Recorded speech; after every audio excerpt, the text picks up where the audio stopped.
வணக்கம். Welcome to Uma's kitchen. எல்லோரும் எப்படி இருக்கீங்க? நல்லா இருப்பீங்கன்னு நினைக்கிறேன். உங்கள் எல்லாருக்காகவும் என்னுடைய ப்ரேயர் என்றைக்குமே இருக்கும்.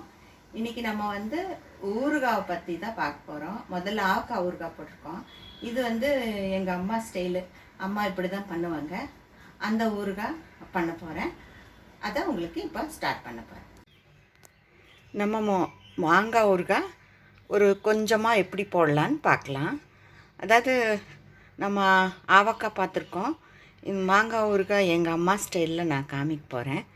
இது நான் 1.25 கிலோ வாங்கியிருக்கேன் இந்த மாங்காய். இப்போ இது தான் கிடச்சிச்சு எனக்கு. ஆனால் நல்லா இருக்குது மாங்காய். நல்ல கெட்டியாக இது பாருங்கள், கல் மாதிரி இருக்குது. நேற்று தான் வாங்கினேன். இதை வெட்டி எல்லாம் க்ளீன் பண்ணி எடுக்கும்போது 1 கிலோ 100 கிராம் இல்லைன்னா 1 கிலோ தான் வரும். இது கழுவிட்டு உங்களுக்கு வெட்டிட்டு கட் பண்ணிவிட்டு உங்களுக்கு காமிக்கிறேன். கழுவி வச்சுட்டேன். இனி அதை நான் கட் பண்ண போகிறேன். அதுக்கு முன்னாடி என்னென்ன பொருள் வேணும்னு பார்த்துக்கலாம். இது பாருங்கள், வெந்தயம். இது நான் 2 டேபிள் ஸ்பூன் எடுத்திருக்கேன். இது தாளிக்கிறதுக்கு கொஞ்சம் கடுகும் வெந்தயமும் தாளிக்கிறதுக்கு. அது மாதிரி 1 டேபிள் ஸ்பூன் மஞ்சள் எடுத்திருக்கேன். இது வீட்டில் மஞ்சள் வாங்கி காய வச்சு அரைச்ச பொடி. அதேமாதிரி 3 டேபிள் ஸ்பூன் கடுகு எடுத்திருக்கேன். அதாவது ஒரு குழிக்கரண்டி, சின்ன குழிக்கரண்டின்னு வச்சுக்கோங்களேன். உப்பு திட்டமாக எடுத்திருக்கேன். இதை வறுத்து வச்சுருக்கேன். இது பொடி பண்ணி மாங்காயில் போடுறதுக்கு. அப்புறம் நல்லெண்ணெய், பெருங்காயம். இந்த பெருங்காயத்தை நான் ஒரே ஒரு சொட்டு எண்ணெய் விட்டு பொரிச்சு எடுத்து பொடி பண்ண போகிறேன். இது நம்ம மாங்காயெல்லாம் கட் பண்ணிவிட்டு அப்புறம் என்ன பண்ணலான்னு பார்க்கலாம். இதுக்கு நான் மிளகா பொடி எடுக்க போகிறேன். அந்த மிளகா பொடியை உங்களுக்கு நான் போடும்போது காமிக்கிறேன். மிளகா பொடி தான் எடுக்க போகிறேன். நான் மாங்காய் நல்லா அப்படி கழுவி தொடச்சி இந்த பொடி பொடியாக வெட்டி மீடியம் சைஸில் வெட்டிட்டு அந்த உப்பை லைட்டாக வறுத்துட்டு பொடி பண்ணி போட்டிருக்கேன். இதை நல்லா கிளறி வச்சுட்டு நல்லா அடியோடு கிளறி அப்படியே வச்சுட்டு நம்ம பாக்கி மசாலாலாம் வறுத்து பொடிச்சு எடுத்துகிட்டு வரலாம். எண்ணெயும் நம்ம சூடு பண்ணி வச்சுக்கலாம். அப்புறமா பார்க்கலாம். இதில் உப்பு போட்டு கிளறி வச்சுட்டு நல்லா குலுக்கி வச்சுட்டு நான் இந்த எண்ணெய் காய்ச்ச போயிட்டேன். அது வரைக்கும் நல்லா உப்பு பிடிச்சி மாங்காயில் இருக்கும் இல்லையா, கொஞ்சம் நேரம். இந்த நல்லெண்ணெய் நான் கம்மியாக தான் ஊற்றுனேன். ஏன்னா இது நான் வீட்டு யூஸ் பண்ணுறதுக்காக செய்யலை. குழந்தைகளுக்கு கொண்டு போகலாம். அப்போ ஃப்ளைட்லலாம் போகும்போது எண்ணெய் ரொம்ப இருக்க வேண்டான்னு சொல்லிவிட்டு கொஞ்சமாக எண்ணெய் ஊற்றியிருக்கேன். இதில் எண்ணெய் நல்லா சூடு பண்ண பிறகு அந்த காமிச்ச கடுகும் வெந்தயமும் ஒரு டீஸ்பூன் போட்டு பெருங்காயத்தை வறுத்து பொடிச்சு அதையும் போட்டிருக்கேன். 1 ஸ்பூன் நல்ல டேபிள் ஸ்பூன் மஞ்சப்பொடி. கேஸ் ஆஃப் பண்ணிவிட்டு மஞ்சப்பொடியும் பெருங்காயத்தையும் போட்டு ஆற வச்சுருக்கேன். இதை என்ன பண்ண போகிறேன், இதைய இந்த மாங்காயில் ஊற்றிட்டு அது கூட இந்த வெந்தயப்பொடி, இந்த கடுகு பொடி இதையும் அதில் போட்டு நல்லா கிளற போகிறேன். இப்போ நான் இந்த சின்ன கிளாஸில் தான் நல்லெண்ணெய் சூடு பண்ணேன். நல்லெண்ணெய் தான் வேணும். நல்லெண்ணெய் போட்டால் தான் மாங்காய் நல்ல டேஸ்ட்டாக இருக்கும், கெட்டும் போகாது. ஊறுகாய்னாலே அது நல்லெண்ணெய் தான். நீங்கள் இது 2 ஊற்றிக்கோங்க. ஏன்னா மாங்காய்க்கு மேலே எண்ணெய் இருந்துச்சுன்னா அது கண்டிப்பாக கெட்டு போகாது. உப்பும் ஒரு உப்பு கூட இருந்தால் எந்த மாங்காயும் கெட்டு போகாது. நான் வெளியூருக்கு கொண்டு போகிறக்காக வேண்டி ஃப்ளைட்டில் எடுத்துகிட்டு போகணும் இல்லையா, அதுக்காக வேண்டி தான் நான் எண்ணெய் கம்மி பண்ணியிருக்கேன். அங்கே போன பிறகு நான் கொஞ்சம் எண்ணெய் நல்லா கொதிக்க வச்சு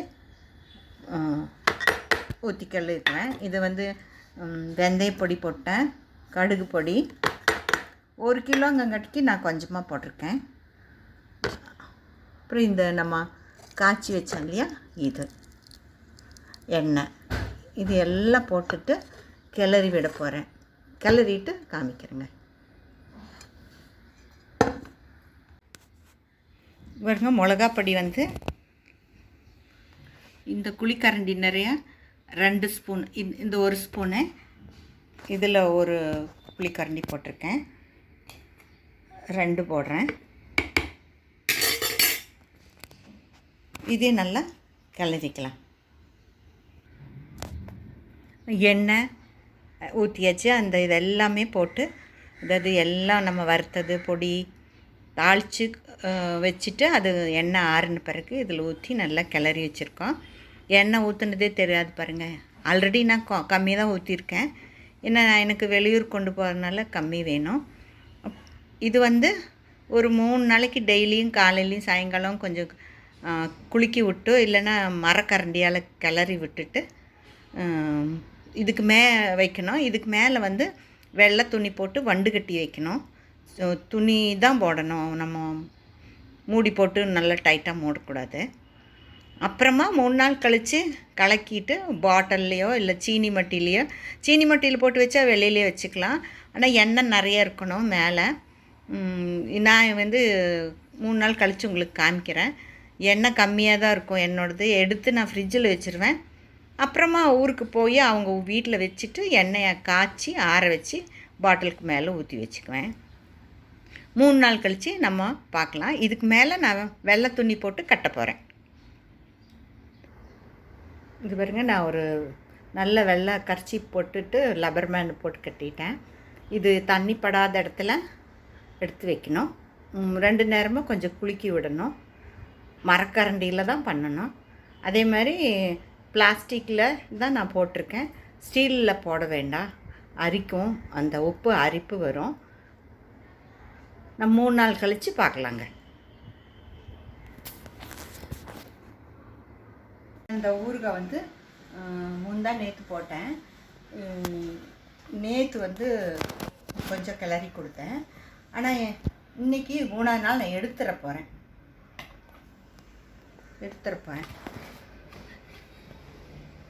பாருங்கள், எண்ணெய் நம்ம கம்மியாக ஊற்றிருக்கோம். இல்லைன்னா எண்ணெய் அப்படியே முதங்கி நிற்கும். ஒரு நாள் அப்படியே விட்டுட்டு கொஞ்சம் எண்ணெய் நிறைய இருந்துச்சுன்னு வச்சுக்கோங்களேன், அது எண்ணெய் முதங்கி நிற்கும். நான் உங்கள்கிட்ட சொன்ன மாதிரி தான் நான் எண்ணெய் கம்மியாக ஊற்றிருக்கிறேன். அப்புறமா ஊற்றிக்குவேன். இது என்ன பண்ண போகிறேன்னா, இந்த மாதிரி பிளாஸ்டிக்கில் ஸ்டோர் பண்ணி ஃப்ரிட்ஜில் வைக்க போகிறேன். தயவுசெய்து நீங்களும் இந்த மாதிரி பிளாஸ்டிக்கில் ஸ்டோர் பண்ணாதீங்க. இதை நான் இப்போ ஷிஃப்ட் பண்ணுறதுக்காக வேண்டி, அதாவது இங்கே ஊர் விட்டு ஊர் போகணுங்கிறதுக்காக வேண்டி இதில் போட போகிறேன். நீங்கள் வந்து பீங்கான்லையோ சீனி மட்டிலையோ போட்டு, நீங்கள் வந்து பீங்கான் ஜாடி இல்லைன்னா சீனி மட்டின்னு சொல்லுவாங்க இல்லையா, அந்த செராமிக் ஜாடி, அதில் போடுங்க.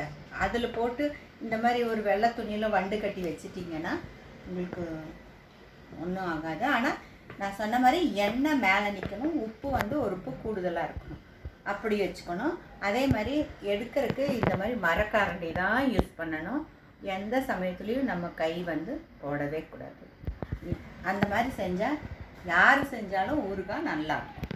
இதை நான் இப்போ இந்த பாட்டிலில் போட போகிறேன்.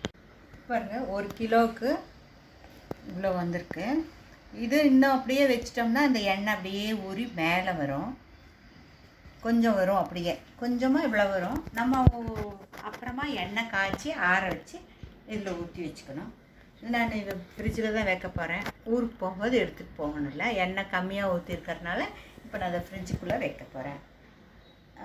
எண்ணெய் மேலே வந்தவருக்கு உங்களுக்கு இது ஒரு ஃபோட்டோ எடுத்து உங்களுக்கு காமிக்கிறேன் பாருங்கள். இதையே இந்த வீடியோ உங்களுக்கு உபயோகமாக இருக்குன்னு நினைக்கிறேன். உபயோகமாக இருந்தால் லைக் பண்ணுங்கள், ஷேர் பண்ணுங்கள், சப்ஸ்கிரைப் பண்ணுங்கள். Okay, bye bye, take care.